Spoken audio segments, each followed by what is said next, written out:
Двочасовната дебата, прва што ја одржаа републиканците во овој изборен циклус, имаше бурни размени за она што еден од модераторите го нарече најголемиот проблем зашто никој не сака да зборува, мислејќи на отсутниот фаворит на партијата, поранешниот председател Доналд Трамп.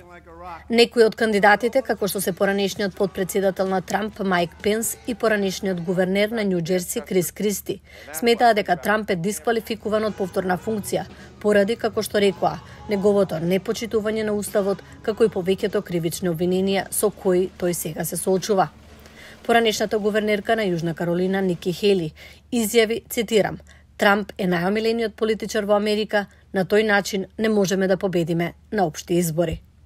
Сепак политичкиот почетник Вивек Рамасвами, кој се издигна во анкетите, застана на страна на Трамп, велејќи дека тој верува оти е најдобриот председател на 21 век. Рамасвами исто така се разликуваше во преиспитувањето на американската поддршка за Украина, велејќи дека Кина е поголема закана за САД. Неколку други кандидати, вклучително и Ники Хели, поранешна амбасадорка на САД во Обединетите нации, изразија силна поддршка за Украина во одбраната од руските сили. По дебатата, Пенс им рече на новинарите дека никој не требало да биде изненаден од неговата енергија на дебатната сцена. Бев шампион на конзервативните вредности во администрацијата на Трамп и Пенс. Знам како да се борам и бев среќен што ја истакнав таа борба вечерва.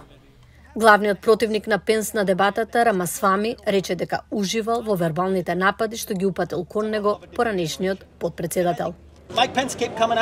Майк Пенс да ме напаѓа со разликата во искуството е одлична работа, бидејќи мислам дека луѓето во оваа земја не се заинтересирани да се вратат кај луѓето кои рецитираат слогани што ги запаметиле во 1980 година.